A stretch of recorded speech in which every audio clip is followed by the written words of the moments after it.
Oi, como vão? Nós vamos iniciar agora mais uma aula e nessa aula nós vamos conseguir finalizar a nossa aula de músculo esquelético, tá bom? Nós vamos iniciar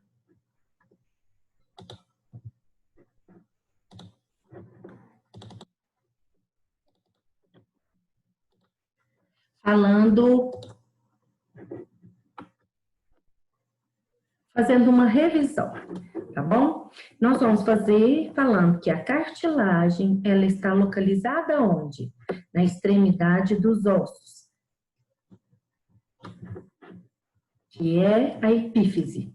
Cobre a articulação e é uma fina camada de cartilagem que reduz e absorve o choque. Nós falamos que os jogadores, né, os atletas, eles perdem muito essa cartilagem, porque exercitam muito. Periósteo, o que é? O revestimento resistente de tecido conjuntivo que envolve a superfície do osso. O endósteo é uma fina membrana que cobre a cavidade medular dos ossos.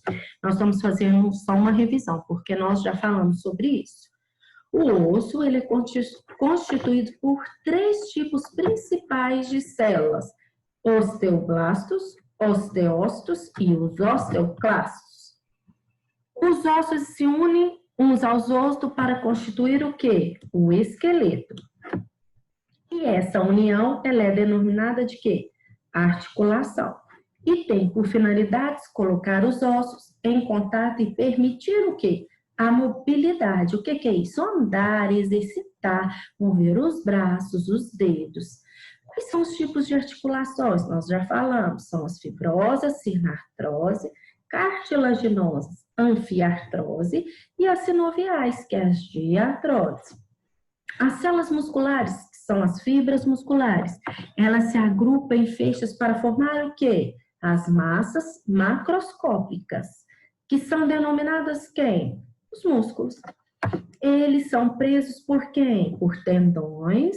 O que são os tendões? Cordões de tecido fibroso ou aponeuroses, que é tecido conectivo plano. Há ossos que são presos por tendões ou aponeurose aos ossos, tecido conectivo ou outros músculos, tecidos mole ou pele. Os músculos são formados por quê? Por miofibrilas, que se localizam no citoplasma da fibra muscular. Mostrei também na última aula.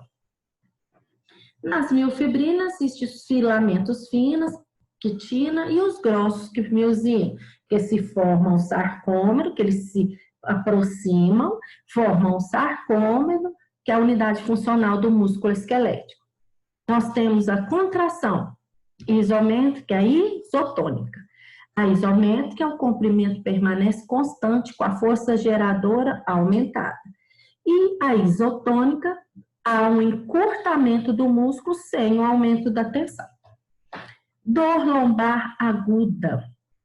As causas são distensões lombosacras agudas, ligamentos lombosacros instáveis e músculos fracos. Principalmente quem não faz exercício físico, é muito sedentário, essa dor lombar aguda é persistente, tá? Problema nos discos intervertebrais e comprimentos desigual das pernas. Nós falamos sobre as bursites, que é um processo inflamatório de uma bolsa sinovial que constitui uma bursite. Tenossinovite, conhecida comumente como o quê? A tendinite.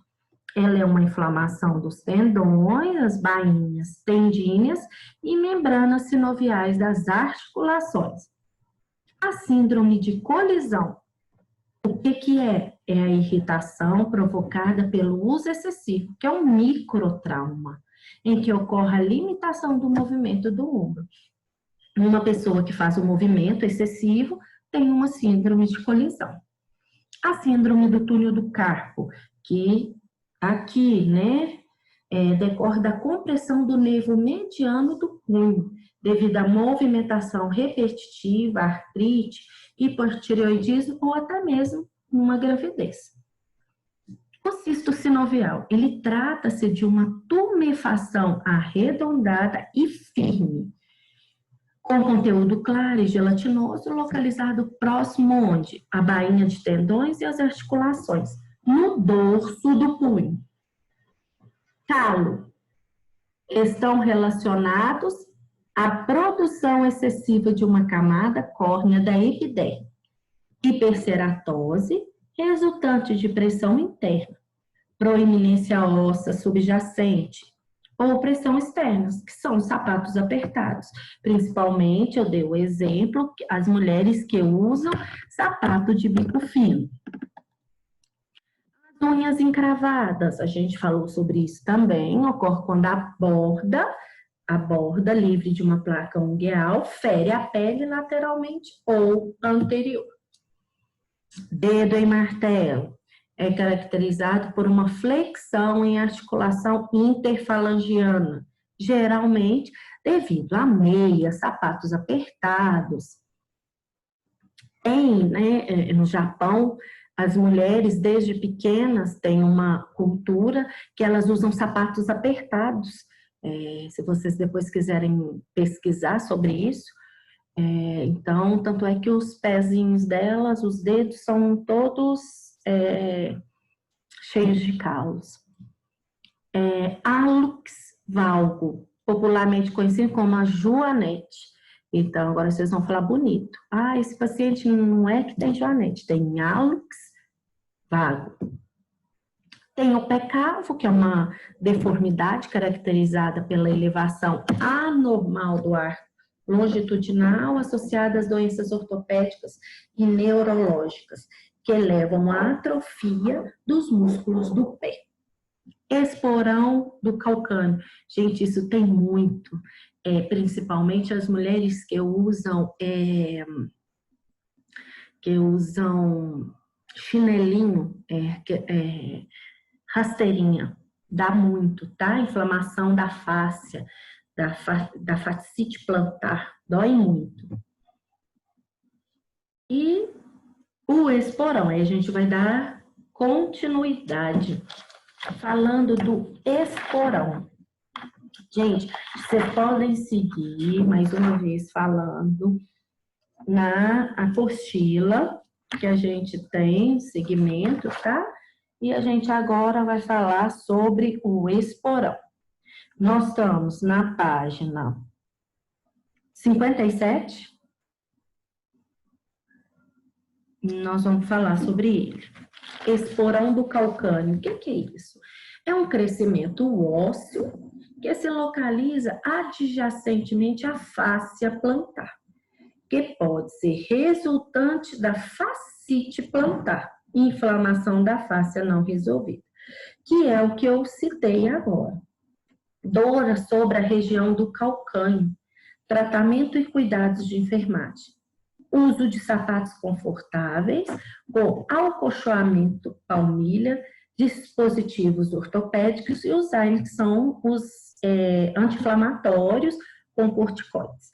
Diminuição da atividade física, principalmente o uso de tênis. É o melhor, ok? Próximo. Distúrbios ósseos metabólicos. Osteoporose. Se define pela condição...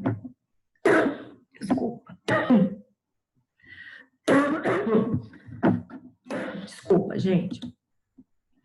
Se define pela condição de porosidade ou adelgaçamento dos ossos, que os torna frágeis.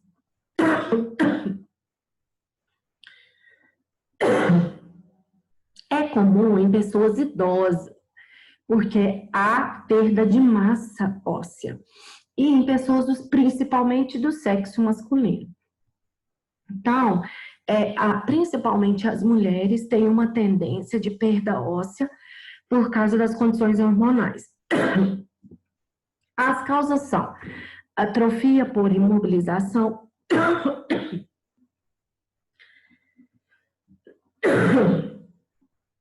deficiência dietéticas do cálcio, a síndrome de Cush, uso prolongado de cortisona e a vida sedentária.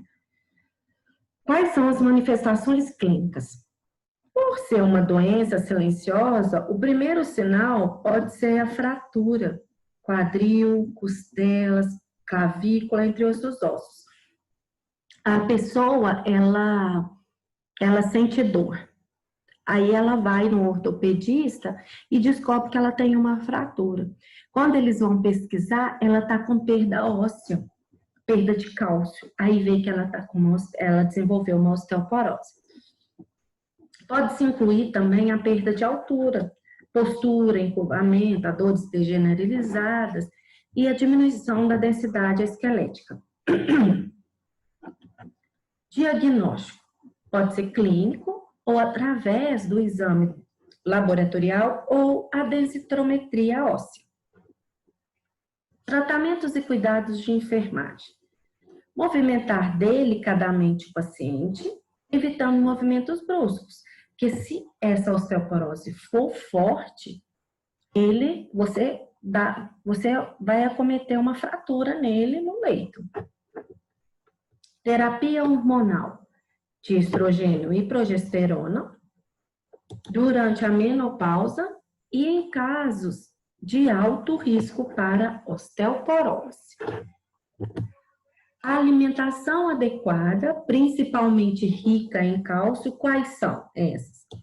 Sardinha, laticínios, folhas verdes escuras, vitamina D. A gente tem muito no sol, quem toma sol tem muito.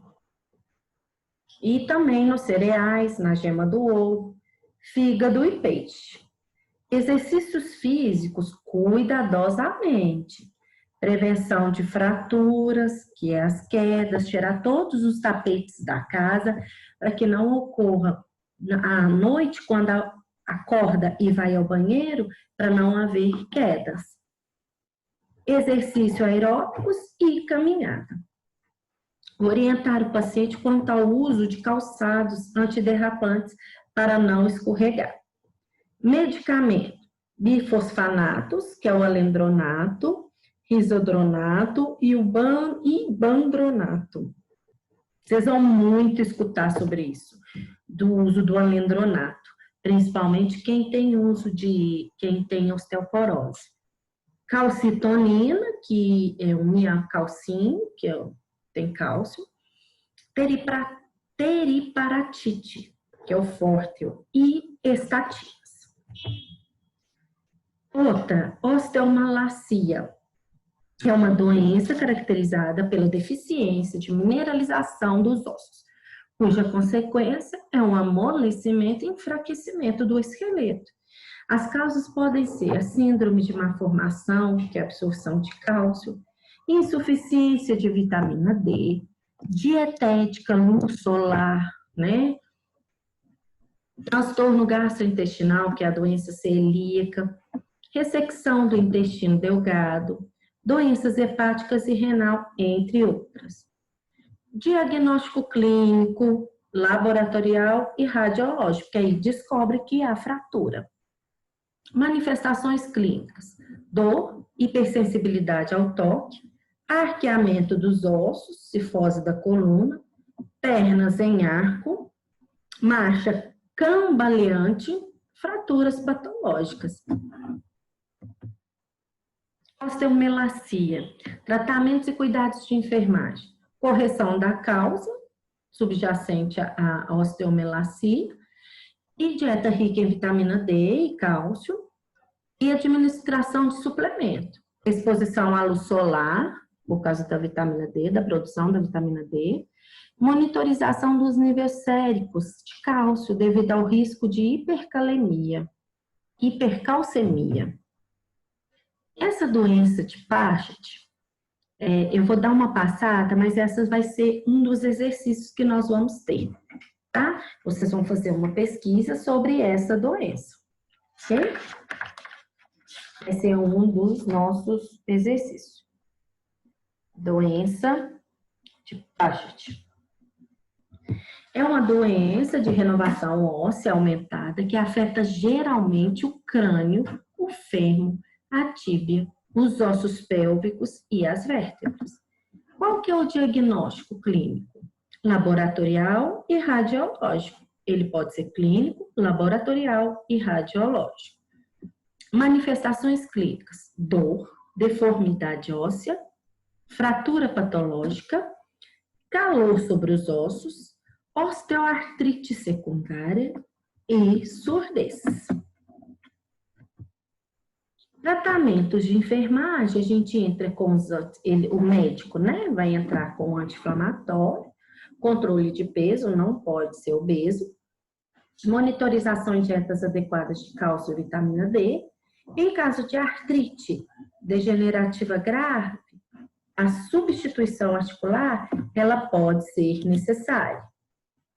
Aparelhos de audição e técnicas de comunicação, medicamentos, calcitonina por via subcutânea ou por inalação. Tem também o bifosfanatos, que é etidronato de sódico e o elendronato sódico, e a plicamicina, que é o mitracin. Osteomielite. Quando a gente fala em ite, como eu já ensinei para vocês, o que que a gente tem? Inflamação. Do que? Vamos ver? É um processo infeccioso agudo ou crônico dos ossos, sendo o endósteo dos mesmos, geralmente contaminado pela via hematogênica, que é a translocação bacteriana, cujo agente etiológico mais comum é quem? É o Staphylococcus aureus. Vocês vão ouvir muito falar. Esse Staphylococcus aureus, a gente é muito contaminado por ele, tá? Ele gosta muito de ficar nas vias aéreas e ele é um causador de um processo infeccioso. Ele também pode haver contaminação exógena, através de quê? Fraturas expostas e cirurgia.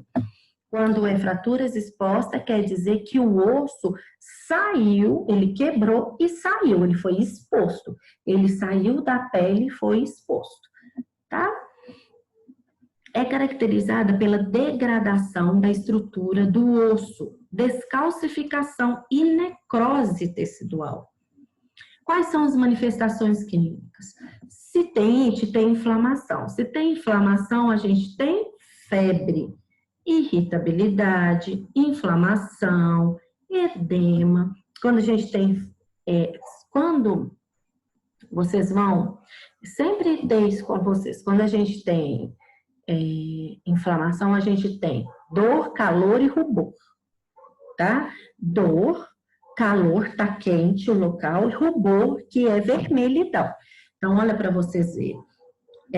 Edema, que é o inchaço, temperatura local, secreção purulenta, perda de função do membro, dor e aumento de sensibilidades, fraturas patológicas.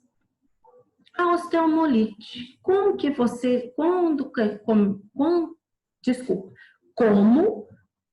diagnosticar a osteomielite? Isso, saiu. O diagnóstico, ele é clínico, radiológico, cintilografia óssea, ressonância magnética e laboratorial. Ou seja, gera custo, né? Hoje uma cintilografia óssea é muito cara. Uma ressonância magnética é muito cara, né? Tratamentos e cuidados de enfermagem. Antibiótico, analgésico e sedativos. Quando a gente fala isso, o que é isso? O que é enfermagem? A enfermagem vai prescrever? Não, ela vai acompanhar. O antibiótico é de 12 em 12? É de 6 em 6? É de 8 em 8? Então, vou acompanhar o paciente a fazer uso desse medicamento. Os analgésicos, sentiu dor? Beleza. É de 6 em 6? Não está aguentando esperar? De 6 em 6. Tá. Aí você vai fazendo. Nos primeiros dias ele não consegue. Então, você tem que dar de hora em hora. Mas depois você vai até testando o paciente. Deu a hora, ele não sentiu dor? Espera um pouquinho. Porque medicação, muita, destrói algumas células. E sedativos. As técnicas invasivas, elas devem seguir os princípios de asepsia. O que é isso, gente? As técnicas invasivas, porque nós vamos falar aqui, ó, drenagem segura em caso de abscesso, realização de curativos e imobilização adequada do membro infectado. Vamos pegar um membro com osteomielite recorrente de um curativo, de uma ferida, recorrente de uma ferida que foi exposta, tá? De um diabético, que a gente já falou, que ele bateu o pé, o calcanhar, tá? Ele bateu por quê? Porque o diabético, ele perde a sensibilidade, não é isso? Então, tá, ele perdeu a sensibilidade de bater e abriu uma ferida. O diabético já tem dificuldade de cicatrização. Então, a ferida abriu. Ela abriu e chegou no osso calcâneo. O que vai acontecer? Vai desenvolver uma osteomielite, atingiu a inflamação do osso. Não está só na pele, não está só na ferida, passou para o osso, isso é um perigo, tá? Aí, você vê que tem muita necrose. Se você vê que tem o pus, o que é o pus? Aqui falando, ó, é o abscesso, caso de abscesso. Você vai drenar esse pus, tá? Chama secreção purulenta. Você não fala pus, tem presença de secreção purulenta. Monitorização dos sinais vitais. Hoje eu tô rápida, é porque é muita informação, viu, gente? Qualquer coisa, vocês voltam se eu estiver rápido, vocês me desculpem. Na mobilização do paciente, deve ser considerado o risco para a fratura. Atentar para a nutrição e hidratação adequada do paciente. Por quê? Se ele estiver fazendo uso de antibióticos e sedativos, o paciente pode dormir muito e não fazer uso de água, hidratar corretamente, alimentar corretamente, porque vai dormir muito. Aí que a enfermagem entra para monitorar. O agente infeccioso... Desculpa. O agente infeccioso mais frequente é quem? Artrite séptica. Ite, inflamação da articulação. É o Staphylococcus aureus. Em pessoas imunossuprimidas, o que é isso? Imunidade suprimidas, imunidade baixas. Os bacilos gram-negativos estão envolvidos. As causas podem ser contaminação hematogênica pelo cair no sangue, na corrente sanguínea, essa bactéria e contaminar. Por traumatismo, por exemplo, houve uma fratura exposta e contaminou. E instrumentação cirúrgica, fez uma cirurgia e contaminou. Quais são as manifestações?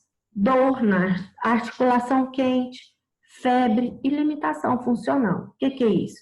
Tem limite para funcionar, tá? Causa dor. Você consegue movimentar, mas causa dor.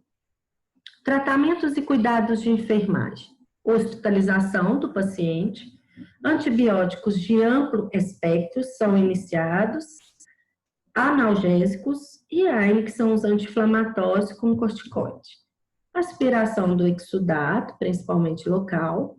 Imobilização da articulação, porque no movimento causa dor. Realização de curativos com técnica asséptica, tem que ter maior cuidado. Monitorização da nutrição e hidratação do paciente. O uso de dispositivos auxiliares à deambulação pode ser necessário. Nós vamos falar agora sobre os traumas músculos esqueléticos. As contusões, a enfermagem gosta muito dessa área. As contusões, estiramentos e entorses. O que é a contusão? É uma lesão produzida devido a uma pancada, chute ou queda que atinge as partes moles da região contutiva. O que é isso? Principalmente em jogo de futebol, o jogador acontece uma contusão. Aparece um hematoma quando há ruptura de inúmeros pequenos vasos local. As manifestações são dor, tumefação e mudança de coloração. Estiramento ou tração muscular é uma lesão da unidade miotendínea causada por contração violenta, distensão ou uso excessivo. É classificada em 3 graus.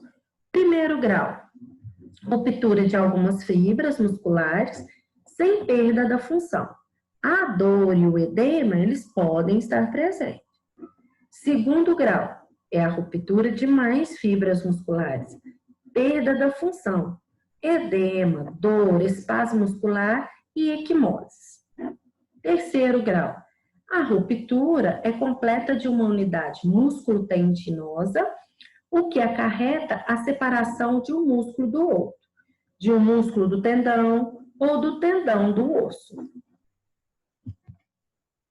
Entorse é a lesão de um músculo, processo causado pela excessiva movimentação de uma articulação, puxão violento ou torção, que repercute sobre as partes ligamentares. A classificação das entorses, ela segue o sistema de graduação dos estiramentos, que a gente estava falando aqui, né? Primeiro, segundo e terceiro.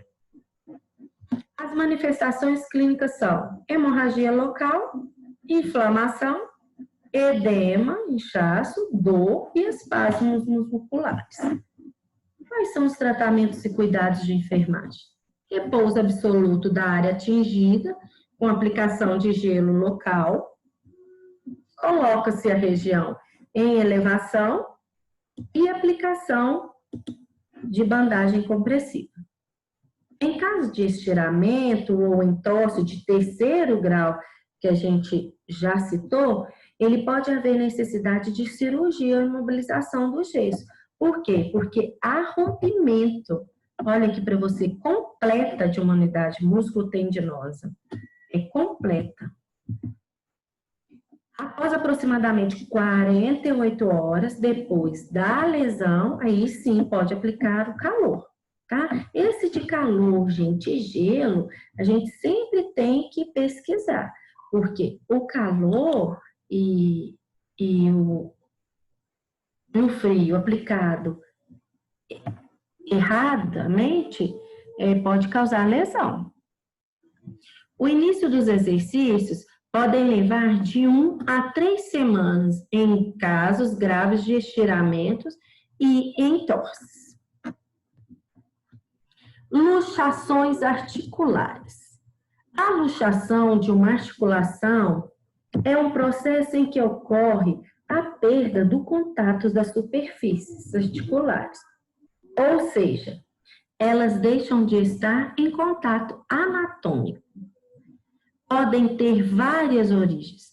Pode ser congênitas, caso de luxação do quadril, espontâneas ou patológicas por deformidades e, por último, traumáticas, ao ser aplicada uma força que desvia violentamente a posição habitual dos ossos.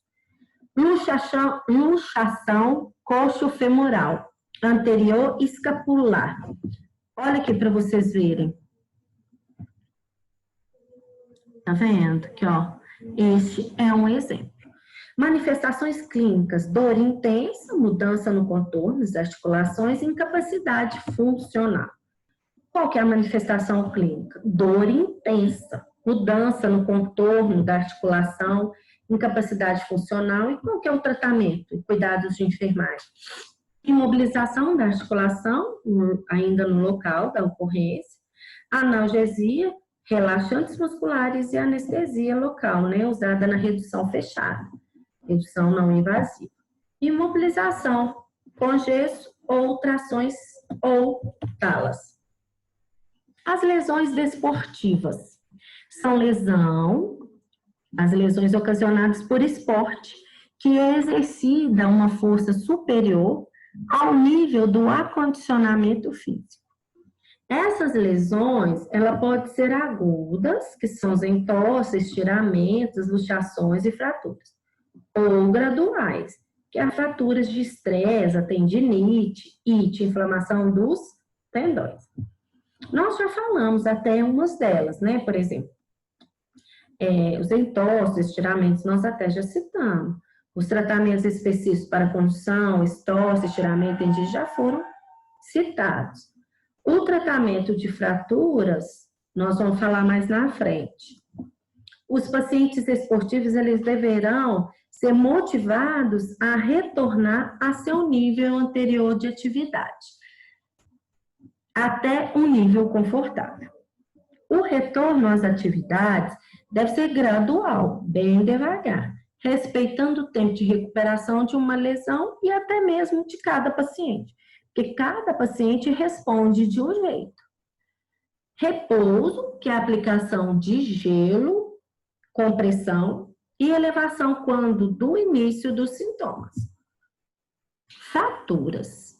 Isso é muito complicado, porque nem sempre a gente sabe se fraturou ou não, mas todas elas você tem que reagir como se fosse uma fratura, tá? Quando por diversas circunstâncias ocorre uma ruptura na continuidade de um osso, ou seja, há uma perda de continuidade óssea. A fratura ela pode ser exposta e fechadas, que são as simples. Quando o osso quebrado não faz protusão na pele, não sai da pele.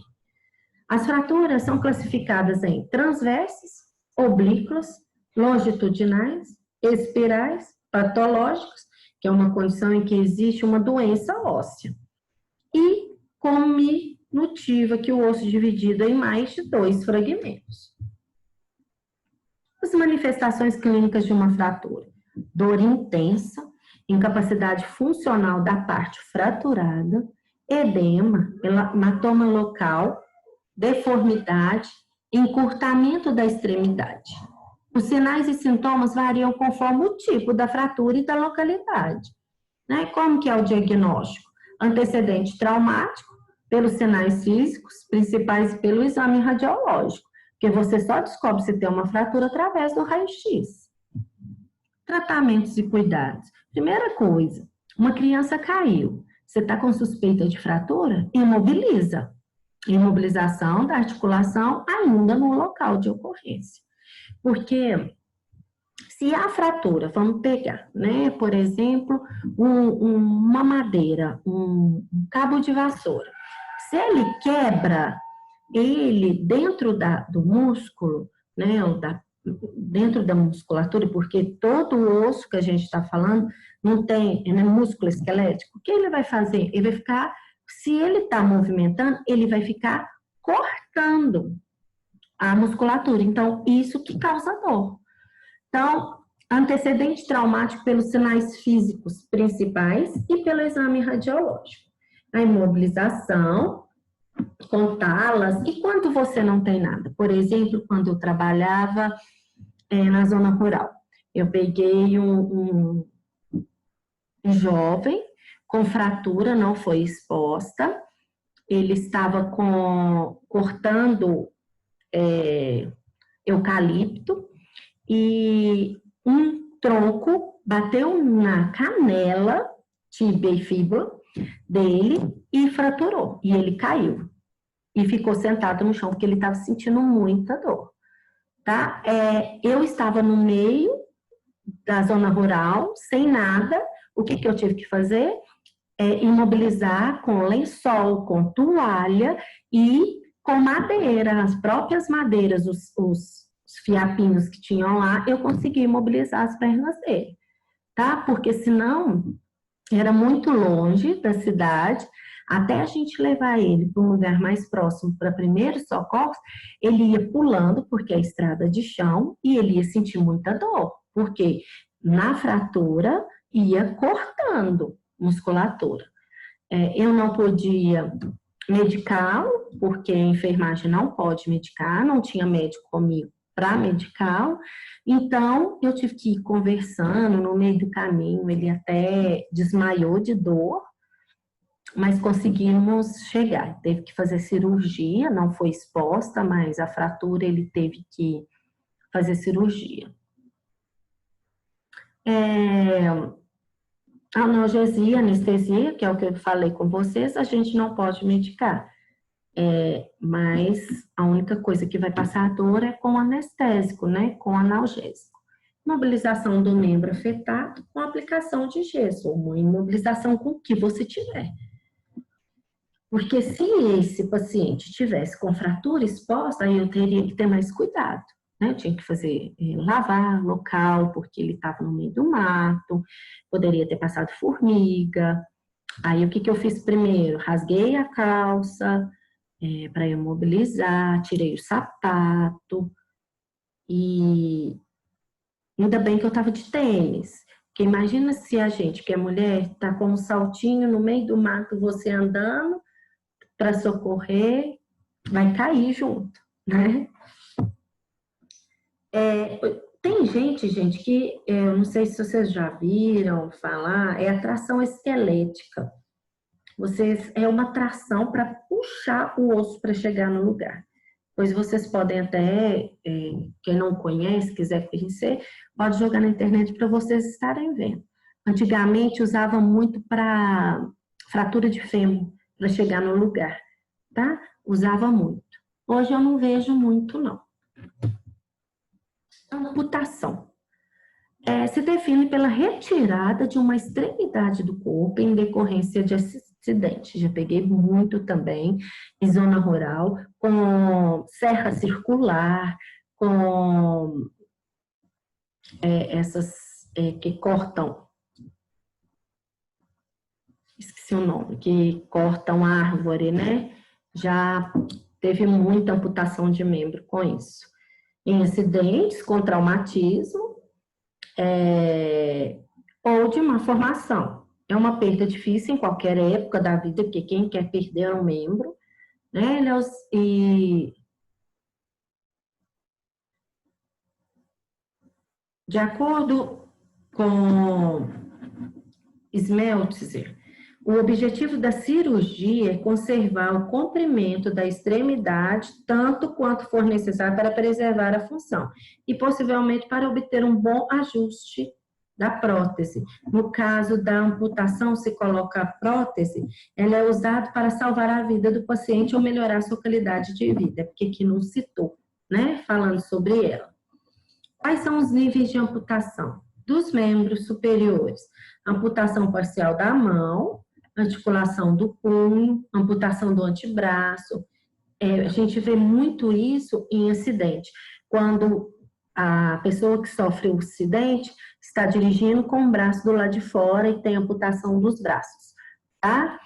Membros inferiores, que é uma amputação da desarticulação do joelho, amputação inferior do joelho, amputação superior, desarticulação do joelho, a gente tem várias, ok? Esclarecer qual que é o tratamento de enfermagem. Esclarecer o paciente e familiar sobre qualquer dúvida em relação ao tratamento. Tranquilizar o paciente e familiares, ouvir atentamente seus relatos e queixas e explicar as condições que irá retornar ao centro cirúrgico. Providenciar ou dar assistência religiosa, se ele tiver alguma religião, se a família solicitar. E para a consolidação residual, são realizados curativos compressivos de acordo com a técnica, porque se perder um membro, você, de todo jeito, você tem que, se você perder um membro, você tem que,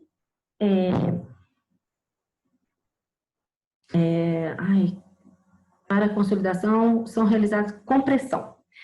Curativos compressivos de acordo com a técnica aséptica. Antigamente, gente, usava muito o torniquete, hoje não usa muito mais. Depois, eu não sei se vocês já ouviram falar, se já estudaram sobre isso. O gesso é usado para que haja sustentação dos tecidos moles, compressão uniforme, impedir contraturas. Em caso de drenagem de secreção, um curativo macio deve ser realizado. Pode ser que, por exemplo, coloque gesso e deixa o local para sair a secreção local e deixa aberto. Hidratação adequada e a monitorização de sinais vitais. Apoiar o paciente, promover a distração do paciente quando ele apresentar dor no membro fantasma, por quê? Porque ele amputou, tá? Primeira coisa, no caso de amputação, vamos lá. o que você tem que pegar? Pegar esse membro que foi amputado e colocar onde? Dentro de gelo, tá? Dentro de uma caixa com gelo, para não perder a circulação. Mas se caso não achar, aí é comprimir. Aí ele vai perder. Aí ele vai sentir, de todo jeito, o paciente sente que ele tem. Ele pode não ter, por exemplo, ele teve uma amputação do joelho, ficou só o fêmur, da tibia e fíbula e perdeu. Então, ele tem sensação que eles ainda têm. Então, ele acha que está com cãibra, com dores. Então, tem que apoiar, tá? O uso de antidepressivos, anticonvulsivantes e o beta-bloqueadores são algumas medicações utilizadas. O paciente e familiares, eles devem sempre ser orientados a enfaixar o membro residual com bandagem elástica para moldagem do membro e possível ajuste de uma prótese. Enfaixamento de um coto é a parte, tá?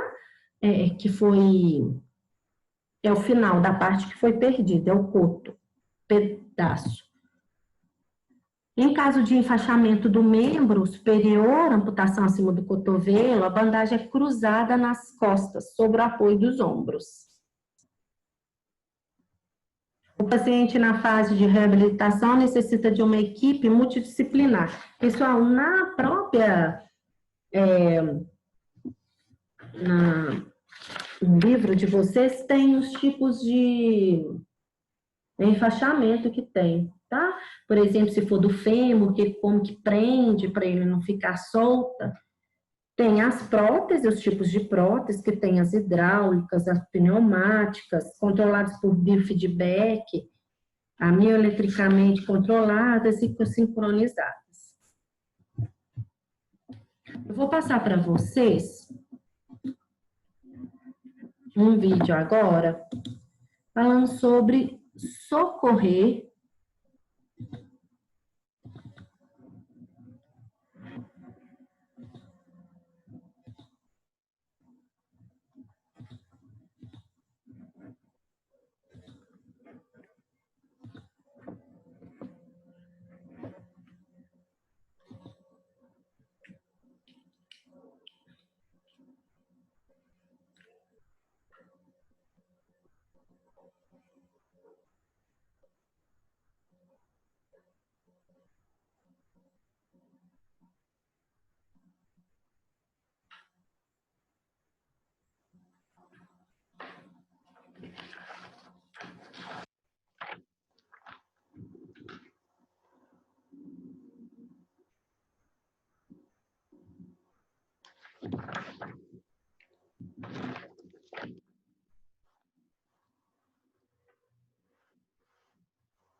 Ótimo, pessoal.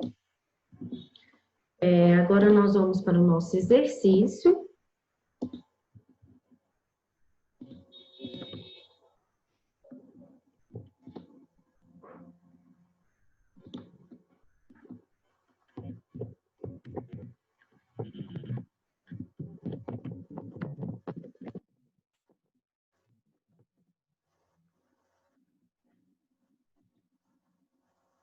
Onde ele deverá ser entregue até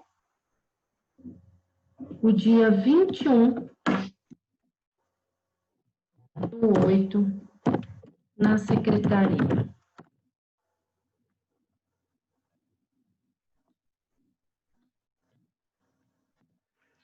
Número 1.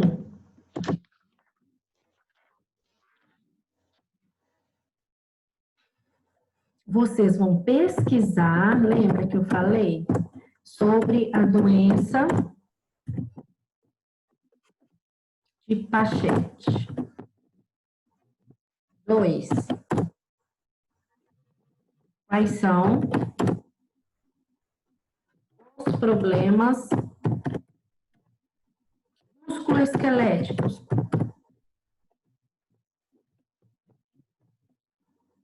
mais comuns? Os membros superiores.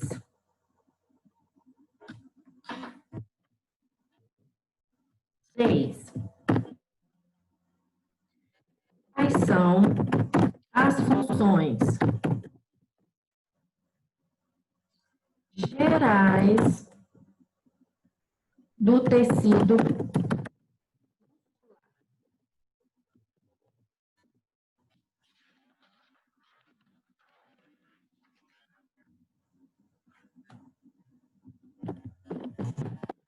que é sarcômero?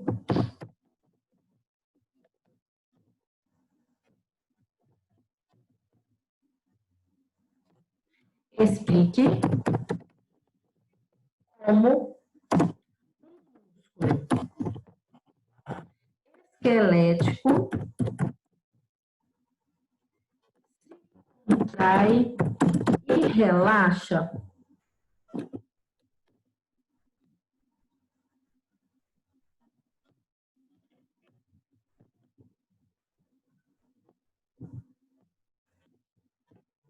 Quais são tipos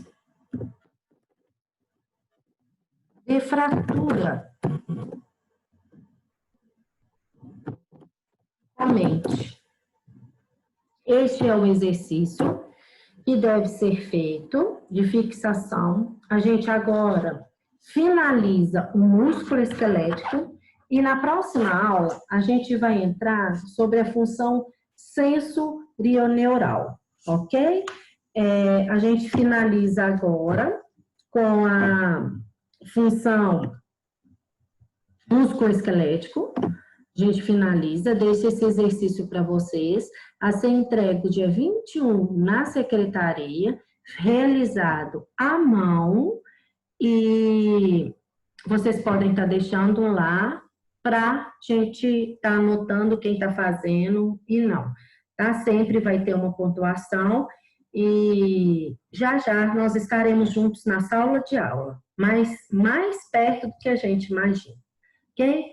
Bom dia, boa tarde ou boa noite e um grande abraço.